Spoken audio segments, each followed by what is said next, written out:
memasukkan duit ke kotak, itu namanya infak. Kalau ada orang melihat kotak itu dengan senyum, itu namanya sedekah. Karena sedekah itu umum. Likulli sulama minkum sedekah. Setiap tulang-tulang sendi ini sedekah. Pergi dia ke Surau Ad-Din, ditengoknya sendal-sendal itu kacau balau, lintang pukang, tunggang langgang, macam Ukraina diserang Rusia. Disusunnya rapi. Itu infak apa sedekah? Sedekah. Pergi dia ke Surau Ad-Din, ditengoknya habis kena hujan tenda-tenda, lalu diluruskannya lagi, dibersihkannya lagi. Itu infak apa sedekah? Itu namanya sedekah. Dia tak bisa membantu, sudah tua, tapi dia masih bisa memberikan semangat. Anak-anak muda, kalian semangat ya. Itu infak apa sedekah? Sedekah. Makanya kata Nabi, tabassumika fi wajhi akhika sedekah. Senyummu ke wajah saudaramu itu adalah sedekah. Sedangkan infak, wa anfiqu min thayyibati ma kasabtum, berinfaklah kamu hasil usaha. Ngasih duit itu infak, ngasih air putih itu namanya infak, mengasih kue itu infak. Bentar lagi kue datang. Kalau benda dia dalam bentuk materi itu infak. Kalau bendanya tidak hilang-hilang sampai hari kiamat, itu namanya wakaf. Misalnya ngasih tanah, apakah hilang tanah Surau Ad-Din ini? Tak hilang. Ada yang makan tanah sini? Tak ada. Tanah Surau Ad-Din tak hilang sampai hari kiamat. Itu namanya wakaf. Wakaf tidak boleh hilang. Makanya tidak bisa wakaf lilin. Saya wakafkan lilin ini, tak bisa, karena lilin setelah dibakar hilang. Tiang ini infak atau wakaf? Wakaf. Tiang ini tak boleh hilang. Andai Surau Ad-Din ini 20 tahun lagi berubah menjadi Masjid Ad-Din 10 lantai, maka tiangnya ini tak boleh hilang. Tiangnya ditumbangkan, tetap dijadikan lantai pondasi dasar. Tak boleh hilang tiangnya, karena dia wakaf. Orang dulu menyerahkan duit ke Surau Ad-Din ini, akadnya adalah wakaf. Barang wakaf tak boleh hilang. Jadi kalau ada renovasi masjid, semua yang ada di masjid itu mesti balik. Andai terpaksa mesti dijual, duitnya tetap balik lagi ke masjid, tak boleh hilang.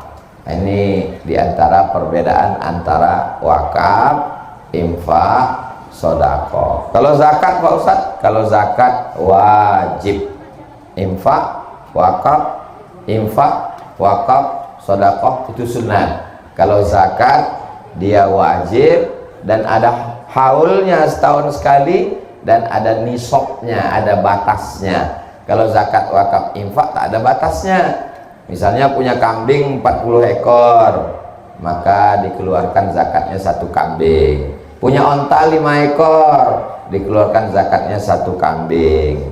Punya emas 85 gram, dikeluarkan zakatnya 2,5%. Katanya ada emas yang tak dizakati Pak Ustadz. Ada, Mas Parno, Mas Paijo. Mohon maaf Mas Nyantis.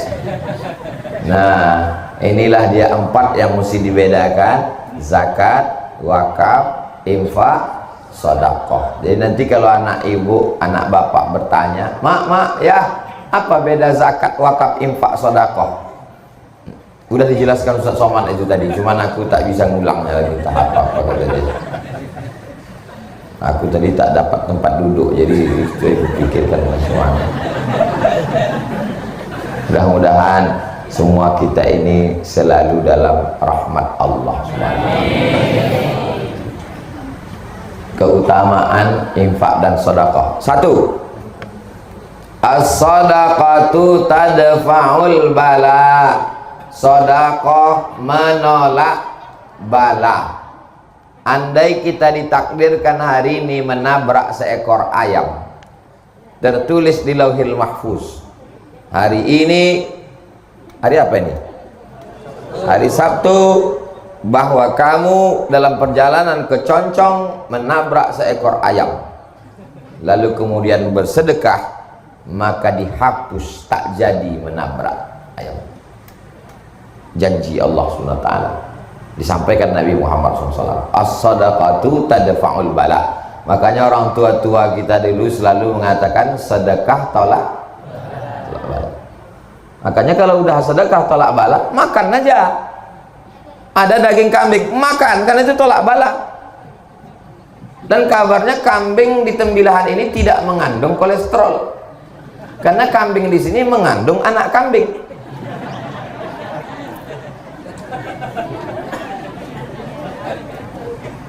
Kita selalu minta tangannya begini ya, begitu tolak bala langsung berbalik. Allahumma dafa'anal ghala wal waba wal bala wal riba wasyuyufal mukhtalifata wasyada'ida wal mihad, menolak segala bala. Dia lupa ada satu lagi cara menolak bala adalah apa pula bersolawat. Solawat betul juga, tapi tema kita ini bersedekah. Salawat bagus, tapi tema kita ini sedang bersedekah. Kadang orang-orang pelit nih kalau itu dibelok-belokkannya biar tak keluar duit. Apa tak sanggup Allah Subhanahu wa ta'ala menurunkan emas 3 ton di halaman surau Ad-Din ini? Innama amruhu idza arada syai'an ayakula lahu kun. Sanggup, mudah bagi Allah. Kenapa tak diturunkannya? Ujian. Ada orang diuji kakinya datang ke surau, buktinya lulus. Ini jamaah Tembilahan diuji kakinya untuk datang ke surau Ad-Din, becek-becek, hujan-hujan, pagi-pagi, dingin-dingin, lulus. Datang dia kemari. Sampai kemari di luar pula. Tak merajuk dia, tetap bertahan. Andai ada orang yang diuji telinganya mendengarkan ceramah, lulus. Tapi ketika diuji kantongnya, disitulah kumat penyakit asli. Jadi ini sedekah infak ini adalah ujian dari Allah. Mudah-mudahan kita semuanya lulus ujian insya Allah. Jadi kalau mau dijauhkan dari segala matra bahaya bala. Anak saya kuliah di Jakarta, di Jogja, di Surabaya, di Medan, jauhkan dari bala Pak Ustadz, sedekah. Suami saya sedang di luar kota Pak Ustadz, doakan supaya jangan sampai dilarikan pelakor, sedekah. Istri saya cantik Pak Ustadz, takut saya dia dipelet orang, sedekah. Namanya sedekah tolak bala. Belum ada lagi tolak kuih, tak ada. Belum ada lagi tolak teh tarik, tak ada. Yang ada tuh tolak bala. Bagaimana cara menolak bala? Doa. Bagaimana cara menolak bala? Zikir. Bagaimana dengan cara menolak bala? Kata Nabi, idza ra'aitum, kalau kamu menengok ada bala, musibah datang, maka kata Nabi, fatasaddaqu, maka bersedekahlah kamu. Dulu orang-orang tua kita itu tak pakai dalil dia. Dimasaknya ayam, dimasaknya nasi, dimasaknya kue, diundangnya tetangga. Habis itu, mari kita berzikir qul huwallahu, qul huwal falaq, qul huwal nas, ayat kursi, afdhalu zikri fa'lam annahu la ilaha illallah. Apa acara ini Pak? Sedekah tolak bala. Tak tahu dia dalil hadisnya, yang penting diamalkannya. Beda sama orang sekarang, tahu hadisnya, sering ngaji tapi tak pernah diamalkan. Itu maka orang dulu itu lebih berkah hidupnya. Alhamdulillah, orang-orang Tembilahan ini suka bersedekah tolak bala. Itu maka Tembilahan ini aman sampai hari kiamat insyaallah. Surau Ad-Din, din agama. Agama inilah yang menyelamatkan kita. Kalau mau selamat anak cucu kita, surau Ad-Din ini mesti besar. Ad-Din, agamanya mesti selamat. Selamat, makanya doa selamat yang pertama, Allahumma inna nas'aluka salamatan fid-din, selamat dalam agama. Kaya, pejabat, duit banyak, ganteng, kalau agamanya tak selamat, neraka jahanam. Jadi baik kayu bakarnya neraka, tak ada gunanya hidup di dunia. Waquduhan nasu wal hijarah, bahan bakarnya neraka itu nas, manusia, wal hijarah, batu. Nas, manusia, orang kafir. Hijarah, batu, batu-batu berhala yang disembah. Makin besar batu-batu patung itu dibuat, semakin membuat kobaran api neraka. Alhamdulillah di Tembilahan tak ada patung di Tembilahan, tak ada. Manusia mematung banyak di luar di sana. Bapak Ibu yang ada di dalam surau Ad-Din, jangan menyepelekan saudara kita yang ada di luar. Boleh jadi mereka lebih dulu masuk surga daripada kita. Diaminkan orang itu. Awas Bapak Ibu. Subhanallah. Itu yang pertama.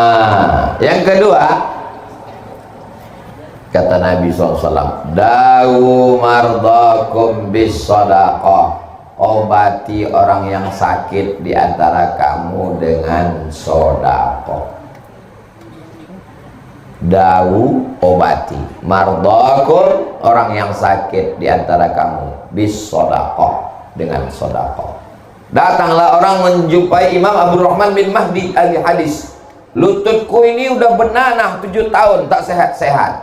Tolonglah aku wahai Imam Abdurrahman bin Mahdi. Imam Abdurrahman bin Mahdi ingat hadis Nabi. Kata dia, kau sedekah. Sedekahnya gali sumur. Cari kampung yang tak ada sumurnya, gali sumur. Setelah digali sumur, kering nanah di lututnya itu sehat. Apa hubungan sumur dengan lutut bernanah? Ternyata orang kampung habis minum berdoa, ya Allah, balaslah kebaikan orang yang bersedekah sumur ini. Tak ada yang sulit bagi Allah Subhanahu wa ta'ala. Ada orang Saudi Arabia sakit, pergi ke Amerika, medical check up dari ujung rambut sampai ujung kaki. Kata dokternya, pulang ke rumah, makan enak, tidur enak. Nanti mana tahu Bapak Ibu di Tembilahan periksa di rumah sakit, kata dokter, pulang ke rumah, makan enak, tidur enak. Itu artinya malaikat maut sudah dari Rengat menuju Tembilahan. Sudah tak ada obatnya.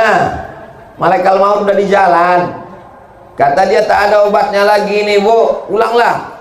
Ingat dia hadis Nabi, dawu mardakum bisadaqah. Pulang dia ke Saudi Arabia, sedekah, sedekah, sedekah, sedekah, sedekah. Habis itu dia berangkat lagi cek terakhir. Heran dokter itu, kau makan apa? Biasa. Pakai herbal apa? Biasa, tak ada apa-apa. Tapi pesan Nabi kami, dawu mardakum bisadaqah, berobatlah kamu dengan sedekah. Cerita ini disebutkan dalam kitab judulnya Gharaib wa Taraib Sa'ah wa Sa'ah. Diterjemahkan ke dalam bahasa Indonesia, semua ada saatnya. Penerjemahnya Abdul Somad. Cari bukunya di internet. Semua ada saatnya. Abdul Somad. Buku itu bestseller, tebal. Bapak Ibu yang dimuliakan Allah SWT. Waktu saya sampaikan hadis ini di salah satu masjid, dawu mardakum bisadaqah, obati orang yang sakit di antara kamu dengan sedekah. Datanglah bapak-bapak ke tempat parkir. Ustaz Somad, hadis yang Ustaz sampaikan tadi betul. Memang betul lah. Mana pula hadis palsu ku sampaikan? Saya mengalami sendiri Pak Ustaz. Gimana? Istri saya diponis dokter kena kista di dalam rahimnya sebesar duit logam.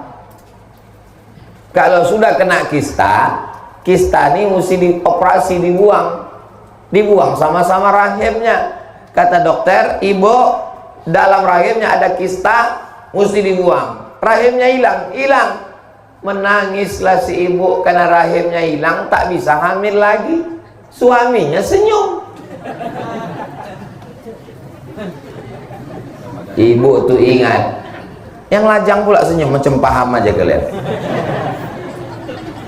Ibu tuh ingat hadis Nabi, dawu mardakum bisadaqah, obati yang sakit dengan sedekah. Dia pun bersedekah, diundangnya anak yatim, fakir miskin. Lalu kemudian dia cek lagi, rupanya kista itu mengerut, hilang. Kata dokter, ibu nggak perlu operasi, rahimnya sehat dan bisa hamil lagi. Ibu itu tersenyum, bapak tuh pula menangis. Gagal. Ini hadis ini membahagiakan untuk ibu-ibu, tapi mengecewakan tuh bapak-bapak. Dawu mardakum bisadaqah, obati orang yang sakit dengan sedekah. Ini tema subuh ini luar biasa ini. Kenapa saya heran? Kenapalah surau Ad-Din ini judulnya keutamaan infak dan sedekah? Lama saya berpikir, rupanya surau ini punya utang 130 juta. Jadi nanti saya tidak mau dapat kabar hebat pengajian di surau Ad-Din kemarin. Gimana? Sampai jamaahnya melimpah tak dapat tempat duduk. Itu apa beritanya, layar di luar tuh biru aja?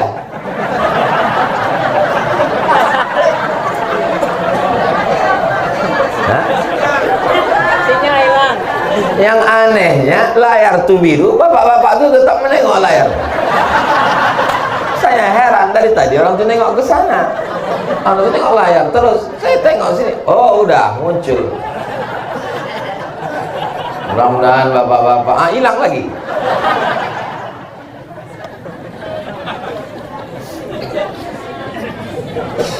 Bapak Ibu yang dimuliakan Allah Subhanahu wa taala. Kadang kita ceramah di masjid yang besar, megah, mewah, tapi jamaahnya tak ramah, tak ada senyum, mukanya ketat, orang-orang stres semua.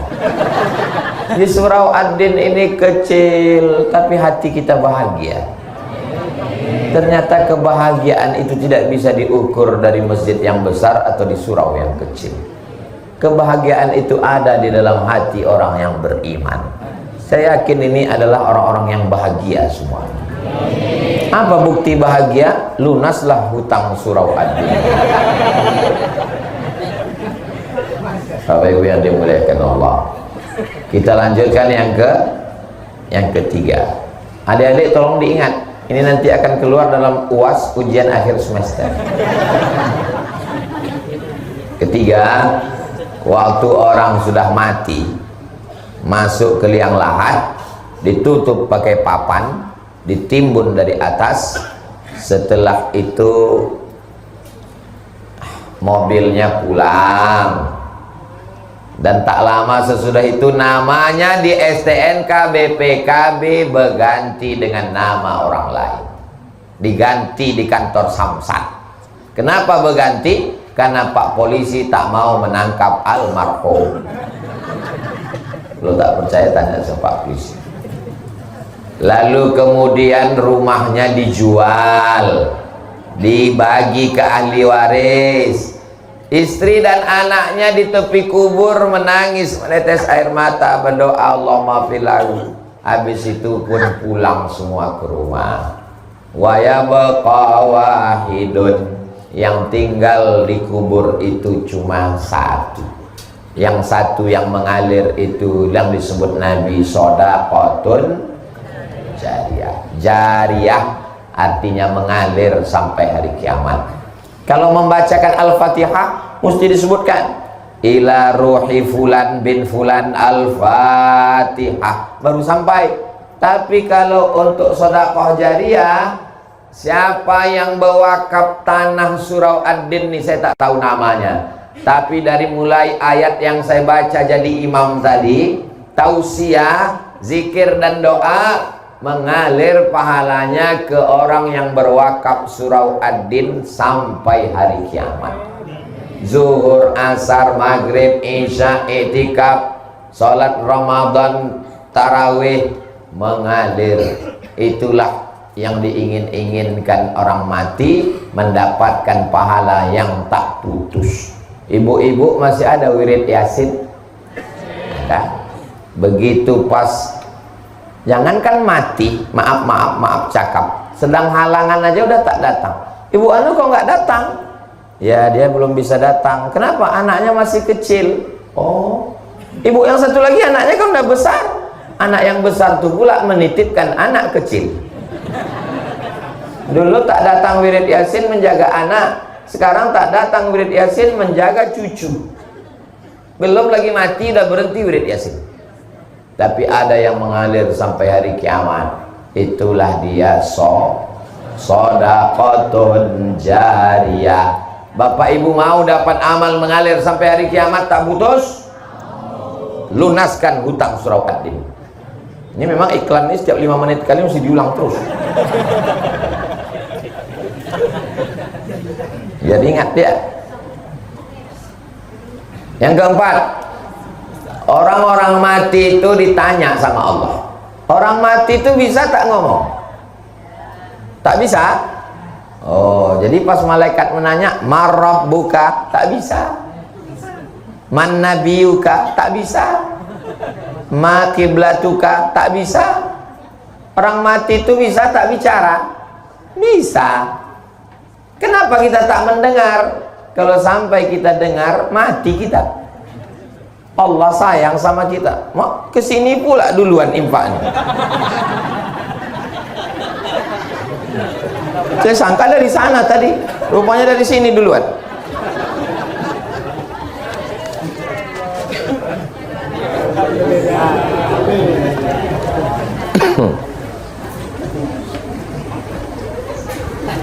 Saya walaupun pakai kain tetap pakai celana di dalam. Itu makan dompet saya di dalam. Orang-orang mati itu ditanya Allah Subhanahu wa ta'ala, "Hei mayat-mayat, jenazah-jenazah, maukah kalian hidup lagi?" Ditanya Allah Ta'ala. Apa kata orang mati itu menjawab? Jawabannya ada dalam Al-Quran. "Laula akhartani ila ajalin qarib." Tolonglah kasih aku hidup walaupun semenit saja. Kalau ku kasih kau hidup semenit, kau mau apa jenazah? Apa kata jenazah? Fa asaddaqa wa akum minas salihin. Ternyata jenazah itu jawabannya satu. Kalau kau kasih aku hidup ya Allah, aku mau bersedekah. Kenapa jenazah itu tak menjawab? Hidupkan aku mau haji. Hidupkan aku mau tahajud. Hidupkan aku mau kawin lagi. Hidupkan aku mau. Kenapa dia mau sedekah? Dikaji oleh para ulama. Karena pahala yang langsung mengalir ke kubur adalah pahala sedekah. Begitu meninggal langsung mengalir kerannya ke kubur liang lahat. Orang-orang yang berwakaf surau ad-din ini, kalau hidup dia dimudahkan Allah segala urusannya. Kalau dia sudah meninggal, dilapangkan kuburnya sejauh mata memandang, dijadikan makam liang lahatnya salah satu dari taman-taman surga, dijauhkan kuburnya dari lubang-lubang neraka. Maka usahakan kalau bisa. Kalau tak bisa ya tak apa-apa. Saya kan ustadz, saya tidak bisa memaksa. Saya tidak bisa bawa pedang subuh ini lalu sedekah. Kalau tak sedekah aku pancung nanti. Oh, tak bisa. Ini ustadz radikal kepala kau kena pukul. Ustadz itu artinya dai. Dai itu hanya mengajak. Saya mengajak Bapak Ibu, tak ada untungnya untuk saya. Kumpulkan duit Bapak Ibu, nanti akan saya bawa ke Pekanbaru untuk bangun pesantren saya. Abdul Somad tak begitu. Mengajak jamaah ngumpulkan duitnya untuk bangun pesantren Jil As-Salamah. Kumpulkan duit orang tembilahan, duitnya untuk membangun pesantren Hayatul Quran. Kumpulkan duit jamaah subuh untuk bayar utang surau ad-din. Bukan duit orang tembilahan dibawa ke Pekanbaru untuk membangun pesantren, menyelesaikan masjid Ustadz Somad. Bapak Ibu yang kaya-kaya yang ada duit mau menolong masjid ad-din, saya tak ada untungnya sama sekali. Dan kalau bapak ibu masuk neraka, saya juga tak ada ruginya sama sekali. Cuman kalau saya masuk surga nggak ada bapak ibu, rasanya nggak enak. Nggak ada lo, nggak rame guys. Orang beriman itu tidak egois. Orang beriman itu kalau masuk surga, dia tidak hanya sekedar jumpa bidadari, makan, minum, dah. Yang pertama dia tanya, kawanku di Surau Ad-Din dulu mana? Kemana kawanku yang ada di Surau Ad-Din dulu? Rupanya orang Surau Ad-Din sudah masuk surga Jannatul Firdaus semua, insya Allah. Amin.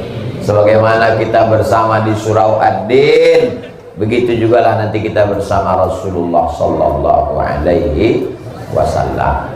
Saya yakin dan percaya Surau Ad-Din ini nanti ke depannya besar karena lapangannya masih luas, berubah menjadi, ini dekat dari masjid, jauh. Nah, kalau dekat dari masjid dia tak bisa dua masjid berdekatan Jumat kalau jamaahnya tak cukup, apalagi dalam mazhab Syafi'i yang ketat. Tapi kalau masjid jauh, ini dirubah nanti ke depan lebih besar, ada MDA-nya. Kalau tak bisa ke samping, ke atas. Kalau tanahnya luas, ke samping. Kalau tanahnya tak luas, naikkan bangunan ke atas. Di Pontianak, Kalimantan Barat, ada masjid Ustadz Lukman. Di pemukiman saudara kita Tionghoa, tak bisa lagi ke samping, dinaikkan ke atas. 6 lantai masjidnya.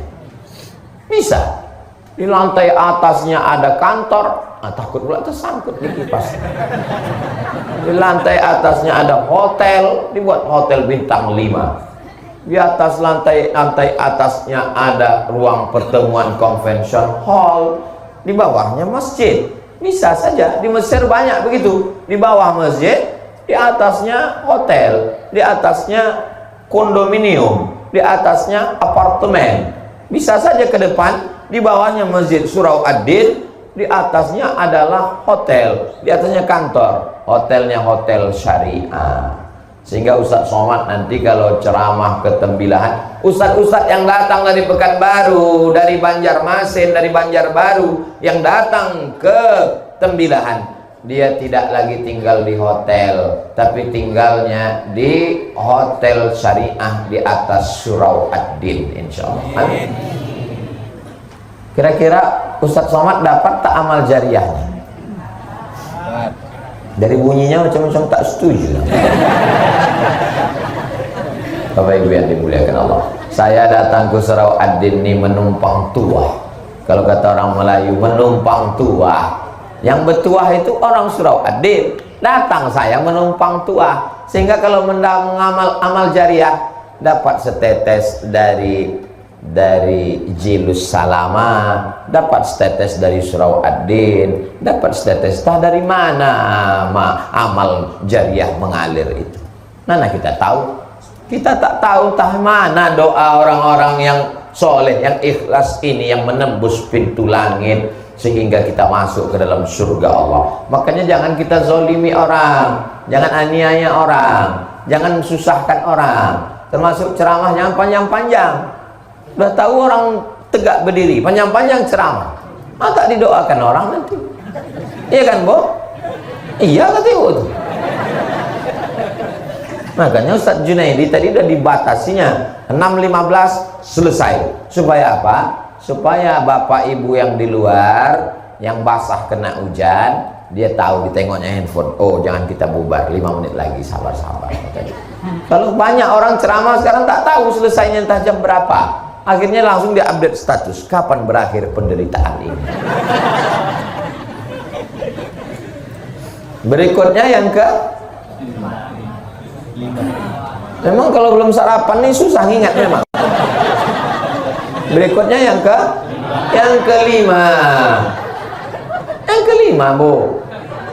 Nah, setelah kita masuk ke liang lahat, mengalir dapat amal jariah, akhirnya ditiupkan sangkakala. Waktu ditiupkan sangkakala, bangkit kita dari kubur. Idza sama'un fatarat, langit terbelah. Wa idzal kawakibun tasarat, planet bertabrakan. Wa idzal biharu fujjirat, air laut naik ke darat. Wa idzal quburu bu'athirat, semua yang dikubur dibangkitkan. Bangkitlah kita semua dari kubur. Tidak ada atap, tidak ada tenda. Tukang penyewaan tenda pun mati tak bawa tenda. Gunung-gunung Pak Ustadz, wa takunul jibalu kal ihnil manfush, gunung-gunung macam bulu kambing dihembus angin. Lalu di mana kita bernaung? Yang kelima, kullu mri'in tahta zilli shadaqatihi, orang nanti akan bernaung di bawah sedekah. Jadi kalau ada di antara bapak ibu yang bersedekah 50 juta, utang 130, dikasihnya 50, itu nanti di padang mahsyar atapnya itu terbuat dari beton. 30 juta itu betonnya setebal inilah. Dia santai. Pas santai, itu yang santai itu siapa? Itulah orang Tembilahan itu, yang kaya itu. Kalau yang bersedekah 10.000 Pak Ustadz, payung lah. Datang angin kencang naik dia ke atas. Kalau yang 5.000 Pak Ustadz, kardus. Kalau yang 2.000 Pak Ustadz, koran. Kalau ada yang mau masukkan tadi ke kresek tadi 2.000, nah nanti nampak tuh di akhirat. Nah itu dia. Kullu mri'in tahta zilli shadaqatihi, semua orang akan bernaung, berlindung, beratap di bawah ada yang tenggelam dengan keringatnya sampai ke lutut, ada yang tenggelam karena keringatnya sampai ke pinggang, ada yang tenggelam karena keringatnya sampai ke leher. Kepanasan di padang mahsyar. Datang mereka menghadap ke Nabi Adam. Adam, tolong menghadap Allah, kami tak tahan lama-lama menunggu. Kata Adam, aku tak sanggup menghadap Allah, aku malu. Dulu kata Allah, jangan makan buah kuldi, ku makan juga. Datang mereka menghadap ke Nabi Nuh. Kata Nabi Nuh, aku malu menghadap Allah karena anakku Kan'an mati tenggelam kafir. Mereka datang menghadap ke Nabi Isa. Kata Nabi Isa, aku malu. Mereka membuat patung menyembah aku. Akhirnya mereka datang kepada Sayyidina wa Maulana wa Syafi'ina wa Zuhrina wa Qurrati a'yunina Muhammad sallallahu alaihi wasallam. Itulah mengapa kita generasi yang terakhir, kalau bahasa Tembilahannya last edition. Kita memang umat yang terakhir, umat yang paling kecil, umat yang paling pendek, umurnya paling singkat, tapi kita lebih dulu masuk surga. Kenapa? Karena Nabi kita lah yang berani menghadap Allah Subhanahu wa ta'ala. Jadi selama beribu tahun di padang mahsyar itu, siapa yang menyelamatkan kita? Di mana kita bernaung? Kata Nabi, kullu mri'in tahta zilli shadaqatihi, setiap orang bernaung di bawah sedekahnya.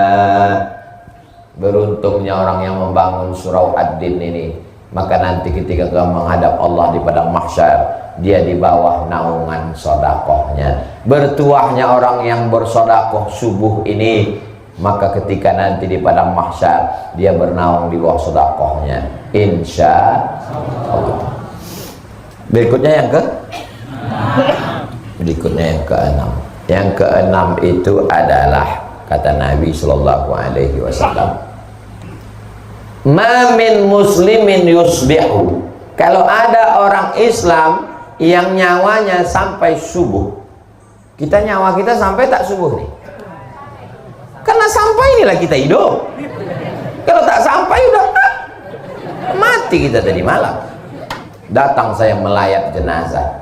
Gimana suami ibu malam tadi? Malam tadi dia tidur Pak Ustadz, nonton TV, megang handphone. Sebelum itu cerita-cerita kami sempat ketawa-ketawa. Terus pas jam 3 tuh kami biasa tahajud. Saya bangun ini dia, bang tahajud, saya pegang pipinya dingin. Rupanya udah meninggal jam 1 tuh Pak Ustaz. Biasanya yang mati mendadak itu kena serangan jantung. Jantung ini kan asal berhenti jantung tuh berdegup, mati. Mana pernah kita dengar si anu meninggal kenapa? Kena kurap. Mana ada? Saya serius ini.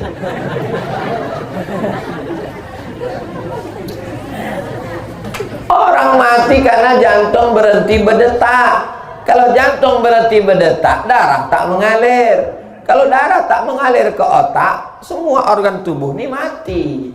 Bensinnya tak jalan. Habis, mati, selesai. Kenapa kita hidup? Karena darah mengalir. Coba ikat kaki itu sebelah paha tuh, ikat pakai tali agak 1 jam.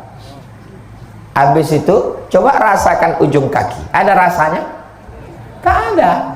Mati rasa. Kenapa mati rasa? Karena darah tak mengalir. Kenapa darah tak mengalir? Karena diikat pakai tali. Begitulah kalau seluruh badan kita ini darah tak mengalir, mati. Kenapa darah mengalir? Karena jantung menyemburkan darah. Dokter hanya bisa menjawab sampai di situ. Kenapa orang hidup? Karena jantung menyemburkan darah. Kenapa jantung bergerak? Tak bisa menjawab. Kenapa jantung bergerak? Yang bisa menjawab itu hanya orang yang berakidah, bertauhid. Karena Allah meniupkan ruh. Ketika ruh itu dicabut, maka jantung pun berhenti berdetak dan berubahlah darah menjadi nanah. Darah itu berubah menjadi nanah, daging membusuk, biji mata keluar mengelupas, rambut yang selama ini habis 30% anggaran belanja untuk beli sampo. Habis, rambut mengelupas dari kepala, usus membusuk, pecah, dan cacing datang menyerang. Apa kata cacing? Brownies sudah siap. Akhirnya kita hanya setumpuk daging busuk yang akan menjadi santapan cacing tanah. Alhamdulillah subuh ini kita hidup, dan tadi kita katakan alhamdulillahilladzi ahyana ba'dama amatana wa ilaihi nusyur. Siapa yang hidup subuh dikirim Allah 2 malaikat. Yang satu malaikat berdoa. Apa kata malaikat? Allahumma ati munfiqan khalafa.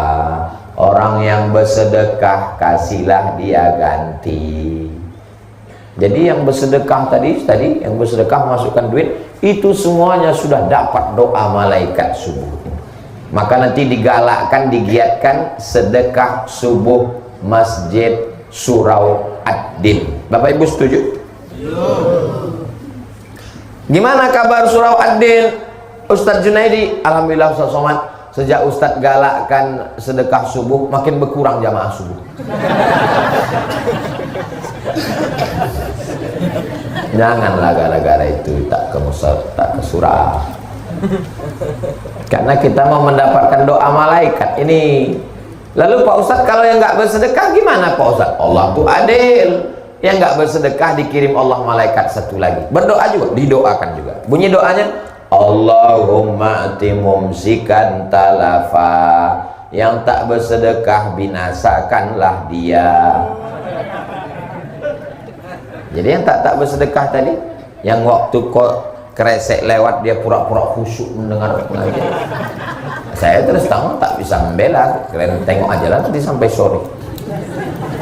Biasanya binasanya itu berawal dari pertama sendal hilang, habis itu helm hilang, terus lama-lama laki hilang. Doa malaikat itu pasti kabul. Ini hadisnya sahih nggak apa Ustaz? Hadisnya ada dalam Sahih Al-Bukhari, ada dalam Sahih Muslim. Hadis tersahih dalam Ahlus Sunnah wal Jamaah. Allahumma ati munfiqan khalafa. Setiap subuh. Tapi subuh ini saya nggak bawa uang Pak Ustaz, cincin kami terima. Mana kresek kita? Bawakan sekali lagi. Banyak ibu-ibu ini yang mau ngasih cincin, jam. Nah, besok jalan sekali lagi Pak. Ada kunci motor, masukkan. Kunci berangkas, masukkan. Saya melihat orang Mesir bersedekah. Begitu dibawakan goni beras, langsung orang Mesir, ibu-ibu, emak-emak Mesir itu membuka cincinnya, rantainya, gelangnya, masuk semua. Tenang, saya nengok. Begitu dibuat di Indonesia, mereka buka carinya mana yang paling kecil. Oh, enggak jadi. Ada satu yang masukkan, begitu dibawa ke toko Cina, ayah imitasi lah. Kecuali di tembilahan. Tembilahan ini orangnya orang-orang radikal. Pulang sholat Jumat di Masjid Al-Huda kemarin, saya posting 2 video. Susah mau keluar masjid. Di tempat lain biasa, mau lewat-lewat lah. Di sini luar biasa. Pondok pesantren bertumbuhan. Maulid paling ramai. Tembilahan Indragiri Hilir. Orangnya orang-orang militan. Misalnya kan saya yakin ini utang Adin ini lunas subuh. Pokoknya apapun judulnya, ujungnya utang ini lunas. Berikutnya yang ketujuh. Yang ketujuh adalah bahwa Nabi Shallallahu Alaihi Wasallam mengatakan, shadaqatus sirri tadfa'u mitatassu. Sedekah menolak mati su'ul khatimah. Jangan bangga dengan zikirmu, jangan bangga dengan amalmu, jangan bangga dengan ibadahmu, karena kau belum tentu selamat kalau mati dalam keadaan su'ul khatimah. Kita mau mati dalam keadaan husnul khatimah. Anak kita yang membisikkan ke telinga, la ilaha illallah. Iya kalau matinya di rumah, kalau matinya di pesawat, kalau matinya di rumah sakit ruang ICU, security pun tak boleh masuk, yang bebas masuk cuma malaikat maut. Kalau matinya dalam kecelakaan lalu lintas, nauzubillah, siapa yang membisikkan ke telinga kita la ilaha illallah, tapi ada orang yang dijamin matinya husnul khatimah. Siapa dia? Orang yang bersedekah, yang bersedekah untuk hutang surau ad-din ini. Ini semuanya mati husnul khatimah. Yang 100.000 husnul khatimah, yang 50.000 husnul khatimah, yang 2.000 setengah-setengah.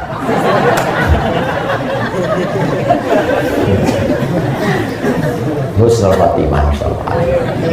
Kok kenapa tak bersedekah menyelesaikan hutang surau ad-din? Aku niat aja dulu. Innamal a'malu binniyat. Bagus. Tidak salah. Niatul mu'min khairum min amalihi. Niat orang beriman lebih baik daripada amal. Berapa banyak orang beramal riya, tapi niat tidak bisa dimasuki riya. Pas dia mau masuk surga, tanya sama malaikat, aku masuk? Kata malaikat, kami berniat aja dulu mau masuk engkau. Untuk sementara kau di neraka jahanam aja dulu. Ada pintu surga itu namanya babus sholat, untuk orang yang banyak tahajud. Ada pintu surga itu namanya babul jihad, untuk yang mati melawan Belanda, jihad fisabilillah. Ada pintu surga itu namanya babul kaziminal ghaiz, karena mampu menahan amarah. Ada pintu surga itu namanya babus shadaqah, itu yang ke-8. Yang ke-8 keutamaan adalah masuk surga dari pintu babus shadaqah. Dan yang akan masuk ke pintu surga dari babus shadaqah itu adalah jamaah dari surau ad-din. Masuklah Abu Bakar Siddiq dari babus shadaqah. Ditanya sama malaikat, Abu Bakar Siddiq masuk dari babus shadaqah, siap. Berapa sedekahnya? Abu Bakar Siddiq waktu hijrah, ayahnya namanya Abu Quhafah. Siapa nama ayahnya? Abu Quhafah. Abu Quhafah tak Islam. Marah dia.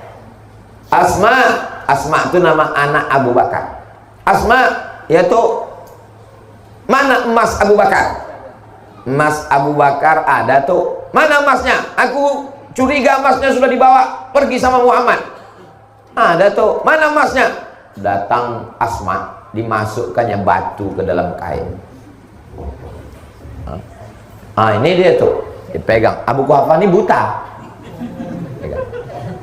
Oh, masih ada. Padahal emas itu sudah habis untuk hijrah bersama Rasulullah SAW. Abu Bakar masuk surga dari babul, walaupun dari pintu mana dia masuk terserah, tapi dari babus sodakoh dia masuk. Berapa sedekah dia? Sebesar batu. Kira-kira kalau emas sebesar batu itu berapa gram itu? 1 kilo lah paling tidak. Lalu bagaimana dengan Utsman bin Affan? Utsman bin Affan mewakafkan hartanya fisabilillah bermiliar-miliar kalau dihitung sekarang. Tiba-tiba ada satu orang dari Tembilahan mau masuk surga dari babus sholawat. Ditanya malaikat, apa yang kau berikan? Aku ikut melunasi hutang surau Ad-Din. Kata malaikat, masuklah. Cuman nomor antriannya agak panjang sedikit. Tak apa-apa, yang penting masuk surga. Daripada STJ, status tak jelas. Semua kita ini pasti masuk surga. Man qala la ilaha illallah Muhammadur Rasulullah dakhala jannah. Siapa yang mengucapkan la ilaha illallah Muhammadur Rasulullah masuk surga. Berikutnya yang ke 9, terakhir. Jadi nanti judulnya 9 keutamaan infak dan sedekah. Mantap. Yang ke-9 adalah kata Nabi SAW, as-sadaqatu tudfi'u ghadabar rabbi kama tudfi'ul ma'an nar. Sedekah memadamkan murka marah Allah seperti air memadamkan api. Api yang bergelora dipadamkan oleh air. Begitulah Allah tak jadi marah sama orang yang pelaku dosa gara-gara sedekah. Kau sudah bertobat, aku sudah sholat sunat tobat. Kau sudah bertobat, aku sudah beristighfar. Kau sudah bertobat, aku sudah berbuat baik. Ada satu yang belum kau lakukan. Apa dia? Bersedekah. Inilah Pak Ustaz, saya bingung nih, kemana lah duitnya saya campakkan? Lunasi hutang-hutang surau Ad-Din. Karena saya udah tak sampai hati menengok Pak Ketua, itu yang lah wajahnya. Beda, saya kan senyum tuh.